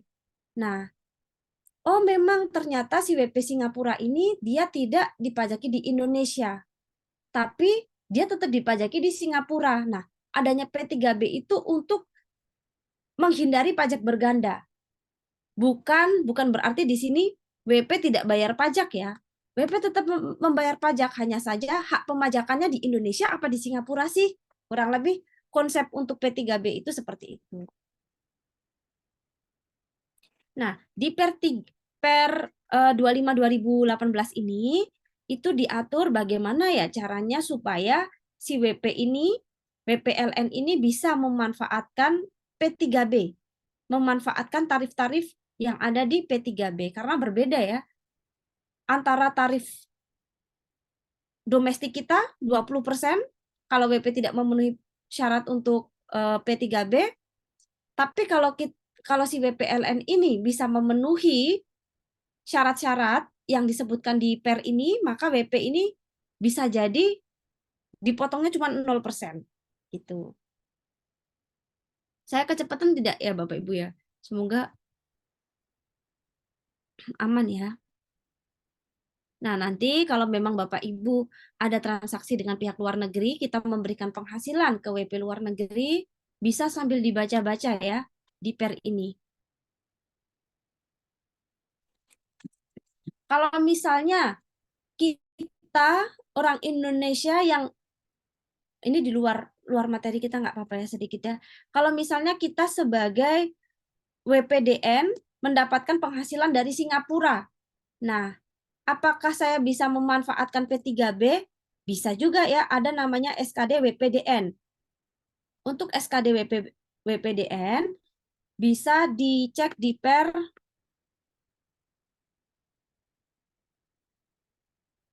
Saya juga agak lupa-lupa kalau SKD WPDN.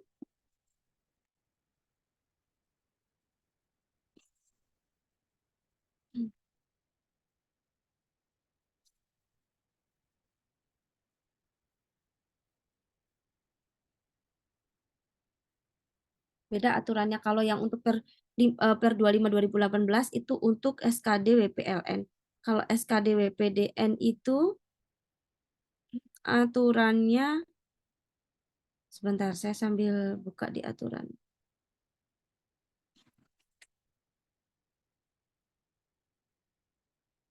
Tapi untuk permohonannya sama juga di DJP online.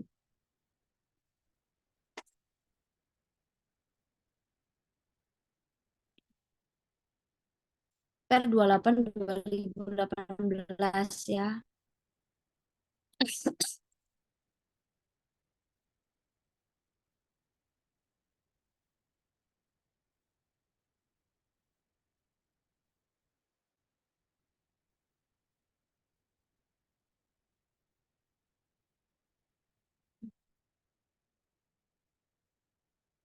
Nah, kalau yang ini per 28/2018 itu SKD bagi subjek pajak dalam negeri. Jadi kita dalam rangka penerapan persetujuan penghindaran pajak berganda.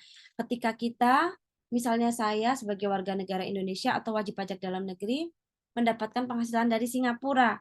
Nah, supaya nanti nggak double taxation atau supaya saya cukup dikenakan pajak di Indonesia saja, di Singapura biar saya nggak dipotong, walaupun nanti misal pun dipotong bisa jadi kredit pajak dalam negeri ya. Saya bisa memanfaatkan itu kalau memenuhi syarat yang diatur di Per 28 tahun 2018. Kalau yang WP, SKD WPLN 25 2018, kalau yang WPDN 28 2018. Nah, coba kita balik lagi di sini ya.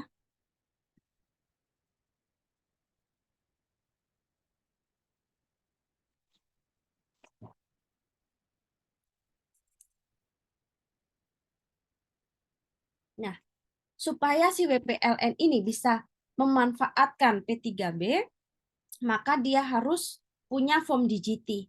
Form DGT itu nanti dia ngisi form DGT-nya harus ditandatangani WPLN dan disahkan oleh kompeten authority atau tax office-nya yang di sana.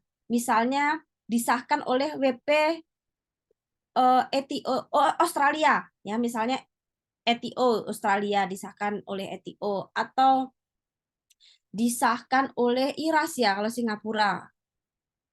Seperti itu. Ya, jadi harus disahkan oleh kantor pajak negara mitra sana.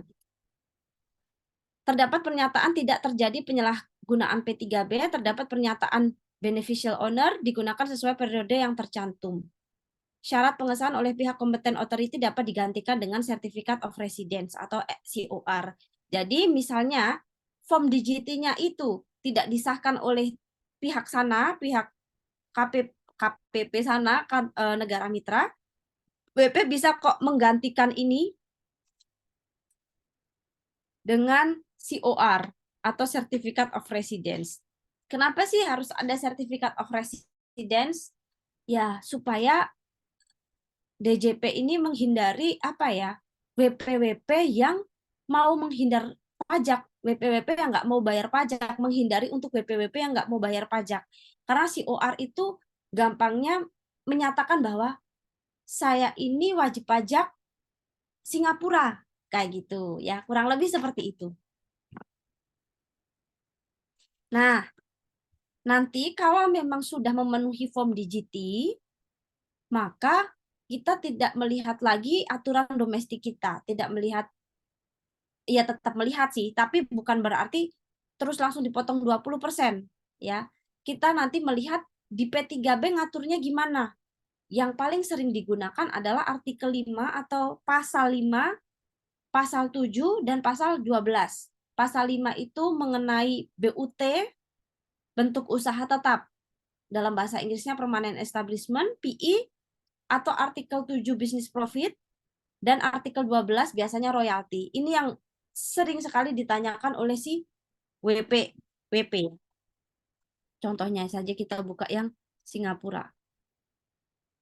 Nah, cara membacanya gimana?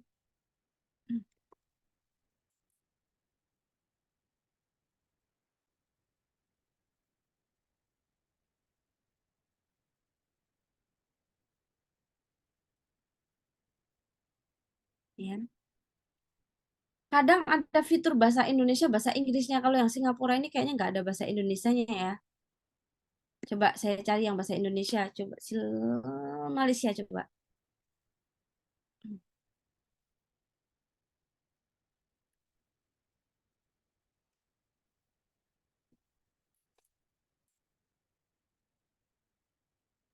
Malaysia. Ada nggak ya bahasa Indonesianya ya? Nah, ada ya. Bahasa Indonesia aja. Yang sering keluar artikel 5. Loh, saya sudah klik bahasa Indonesia tapi kenapa masih bahasa Inggris ya? Ya sudah nggak apa-apa ya. Artikel 5 itu mengatur mengenai BUT. Ini penting banget ada BUT atau enggak ya karena berpengaruh sekali hak pemajakannya itu ada di Indonesia atau di negara mitra. Kemudian 7 bisnis profit, laba usaha, dan royalti. Nah, kita harus lihat dulu penghasilannya itu apa. Kalau misalnya memang penghasilannya spesifik, eksplisit disebutkan di artikel ini, contohnya mengenai income from immovable property atau dividen. Dividen ada nggak ya di sini? Dividen.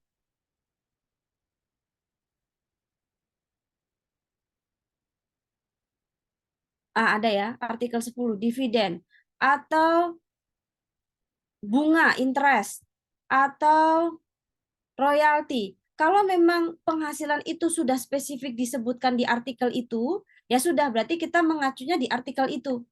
Kalau ternyata tidak disebutkan spesifik di artikel di teks treaty itu, maka kita larinya ke artikel 7, business profit atau laba usaha. Nah, di laba usaha ini intinya dia tuh melihat apa ada nggak sih di negara Indonesia, di Indonesia itu ada BUT-nya nggak gitu. Misalnya warga negara Singapura, oh ini Malaysia deng, Malaysia Ltd. Malaysia Ltd mendapatkan penghasilan di Indonesia.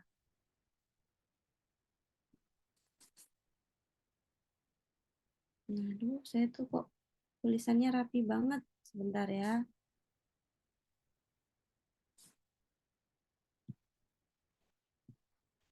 Ini luar negeri, ini dalam negeri Indonesia. Malaysia Ltd mendapatkan penghasilan dari Indonesia. Katakanlah penghasilannya itu ya laba usaha ya, bukan dividen, bukan yang lainnya. Terus kita fokus ke bisnis profit ya. Nah, kalau si Malaysia Ltd ini bertransaksi dengan PTA. Malaysia Ltd ini tidak bisa memenuhi form DGT atau tidak ada COR-nya, maka atas penghasilan yang diterima oleh Malaysia Ltd ini, PTA harus motong 20%. Gitu. Tunggu dulu PTA gitu. Malaysia bilang gitu. Saya punya form DGT, saya ada COR. Ini dia dikasihkan ke PTA. Oh, kalau memang memenuhi form DGT, maka berarti kita bukan memotong 20%, kita harus lihat nih di P3B-nya ngaturnya gimana. Oh, di artikel 7 business profit dibilang begini. The profit bla bla bla bla bla gitu ya, kurang lebih ya. Nah, intinya di sini melihat apakah di Indonesia itu si Malaysia Ltd punya BUT atau tidak. Ada BUT Malaysia Ltd atau tidak. Oh, kalau misalnya ada, berarti ya sudah pengenaan pajaknya nanti di BUT-nya. PPh 23 atau sesuai dengan aturan domestik yang berlaku. Karena BUT ini akan dipersamakan dengan subjek pajak dalam negeri ya. Oh, berarti nanti hak pemajakannya memang nanti di BUT nih. Berarti Indonesia bisa majaki Malaysia Ltd nih melalui BUT-nya. Tapi kalau nggak ada BUT, no PI, no pajak, no tax. Oh, ternyata di Indonesia si Malaysia Ltd ini nggak ada BUT. Maka hak pemajakannya nanti ada di negara Malaysia. Nah, nanti PTA gimana? Nah, kan di sini dibilang ya, kalau misalnya ada PI, ya sudah, berarti nanti pemajakannya akan di PI-nya itu, di BUT-nya itu, sesuai dengan ketentuan domestik. Tapi kalau misalnya tidak ada PI, maka akan di may be taxed in the other state, but only on so much thereof bla bla bla. Akan dipajaki di Malaysia. Nah, nanti si PTA itu tadi dia tetap motong, bikin bukti potong PPh 26, hanya saja tarifnya 0%. Gitu ya. Tapi tetap harus bikin bukti potong si PTA. Walaupun si Malaysia LTD ini nanti akan dipajaki di negara Malaysia sana. Semoga saya tidak membingungkan ya. Perlu ngulang atau cukup? Kalau cukup kita lanjut.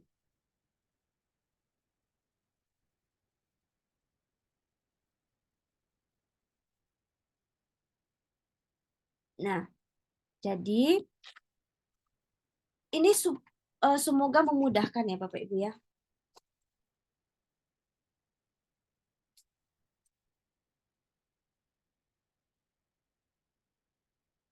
Misalnya BPDN ngasih penghasilan ke SPLN.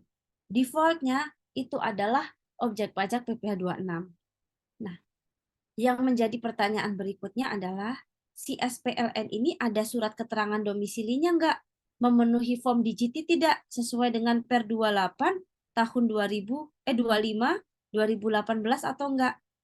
Oh, kalau misalnya enggak, ya sudah. Berarti nanti si PTA ini dia harus motong PPh 26 tarifnya 20%. Nah, oh ternyata ada SKD-nya, ada form DJT-nya. Misalnya masuk ke yes ya. Oh ada nih.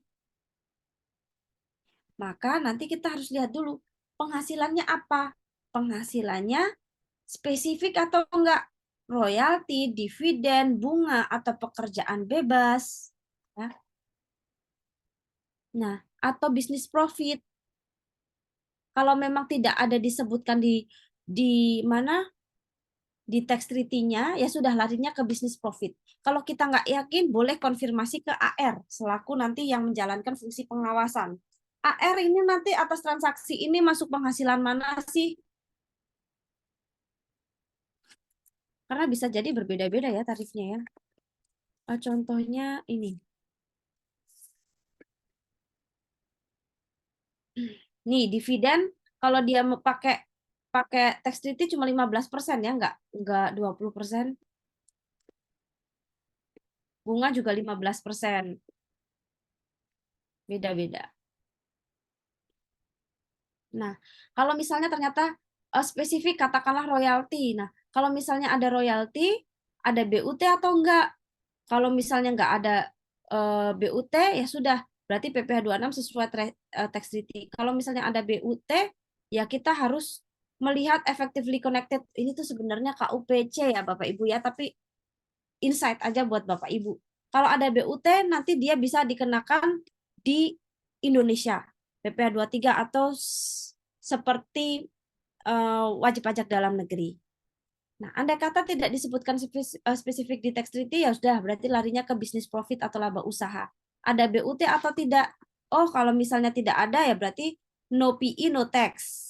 Tapi nanti PTA tetap harus motong PPh 26, nanti 0%. Di bupet unifikasinya tarifnya 0%. Tapi tetap harus bikin bukti potong, ya. Nah, kalau misalnya ternyata ada BUT, maka nanti PTA ini motongnya PPh 23. PPh 23 atas, misalnya atas apa ya? Ya atas royalti berarti ya 15%. Eh, gitu. Iya, royalti 15% ya. Prodi ya 15%. Gitu ya. Kalau nggak ada SKD WPLN-nya ya sudah berarti 20%.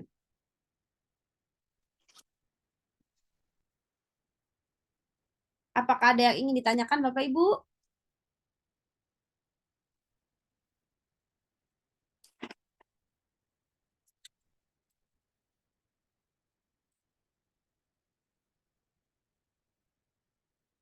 Masih lanjut ya. Nah, ini contoh COR. Syarat COR harus bahasa Inggris.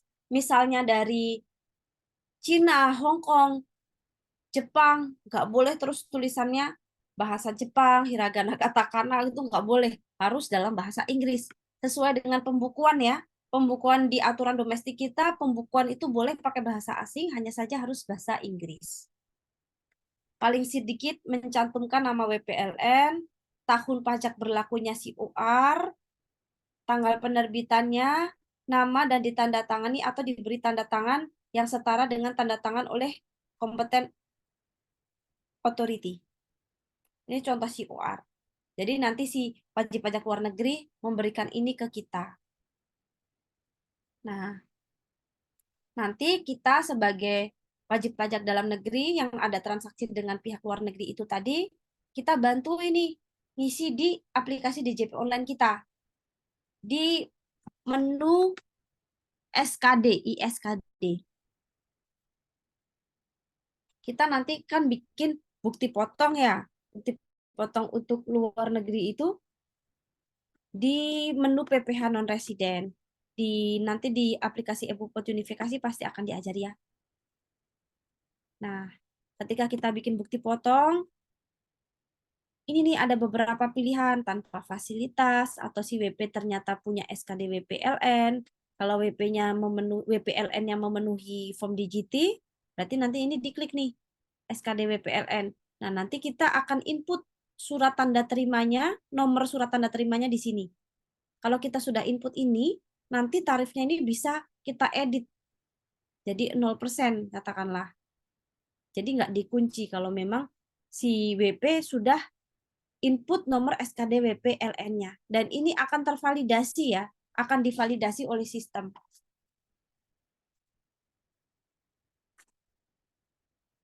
Nah, sebelum WPDN atau PTA input di sini, PTA harus bantu dulu nih si WPLN untuk ngisi form DGT di fitur ISKD tadi. Kurang lebih tampilannya seperti ini.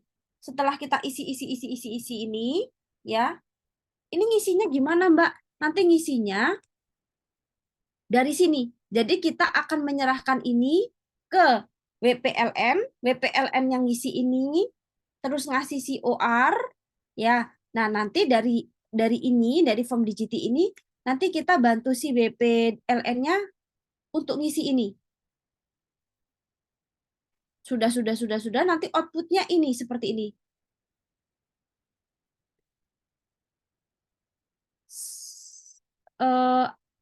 Apa namanya, surat tanda terima. Surat tanda terimanya seperti ini. Nah, ini penting ya, buat kalau misalnya si WPLN ini ada transaksi dengan wajib pajak dalam negeri lainnya berikutnya. Jadi gini, Bapak Ibu.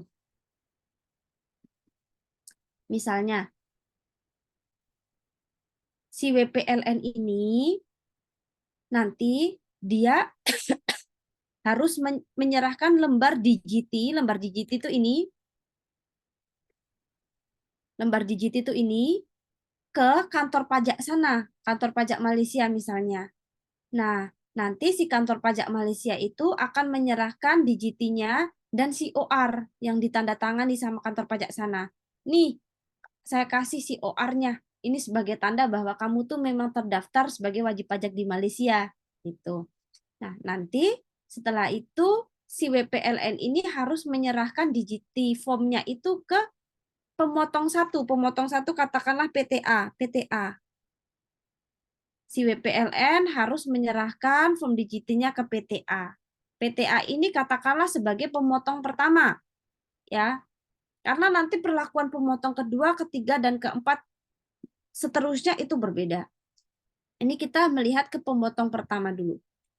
Pemotong pertama ini nanti dia harus bantu si WPLN ini ngisi DGT-nya di DJP online di menu ISKD tadi. Upload data via web. Nah, nanti outputnya tanda terima SKD WPLN.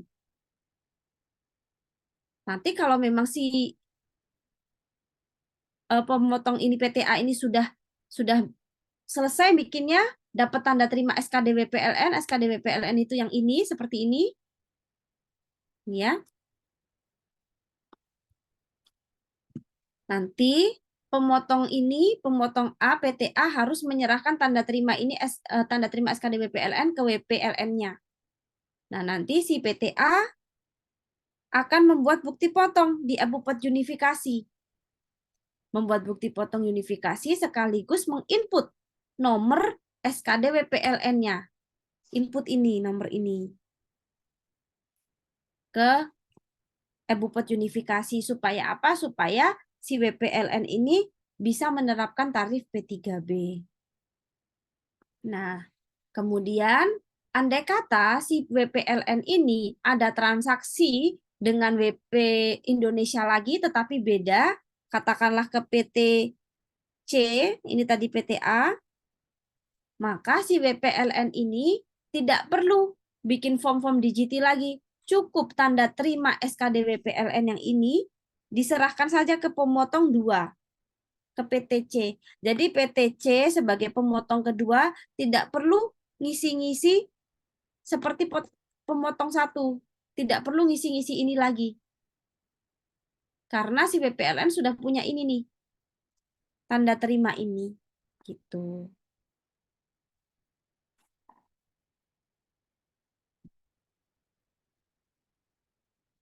Oke, ini kurang lebih pengisian apa namanya form digitinya seperti ini. Ini ada di Per 25 tahun 2018 ya. Petunjuknya juga ada di situ. Di lampiran.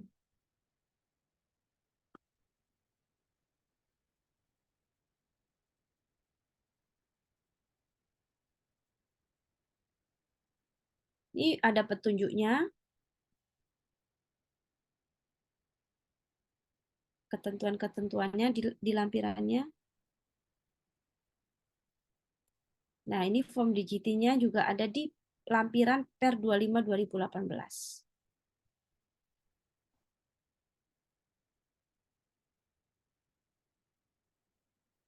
Ya, di sini ya Bapak Ibu ya, bisa cek di situ.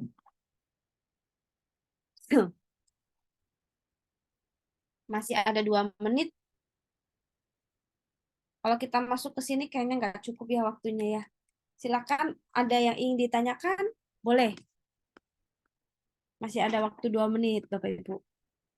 Besok malam kita akan lanjut sekilas tentang PPh 26, PPh 15, dan nanti coba latihan soal atau mungkin post test ya.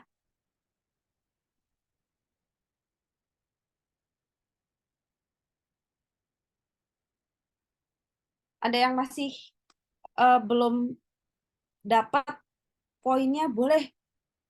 Saya kok masih belum paham PPh ini ya, gitu. Silakan. Saya lebih suka kalau kita sama-sama diskusi ya Bapak Ibu ya. Kalau misalnya Bapak Ibu punya ada case di lapangan seperti ini, kemudian ingin sharing dengan Bapak Ibu lainnya, saya sangat senang.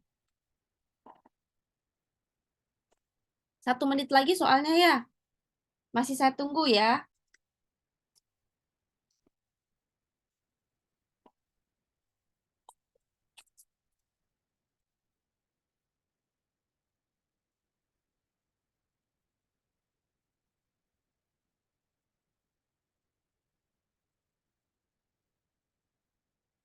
Kalau memang tidak ada pertanyaan lagi, oh, sudah cukup.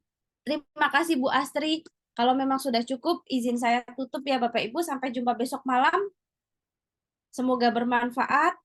Kita berdoa terlebih dahulu ya Bapak Ibu. Semoga ini bermanfaat, ada value edit-nya, dan kita nanti suatu saat bisa dipertemukan di kesempatan yang baik juga. Berdoa dimulai.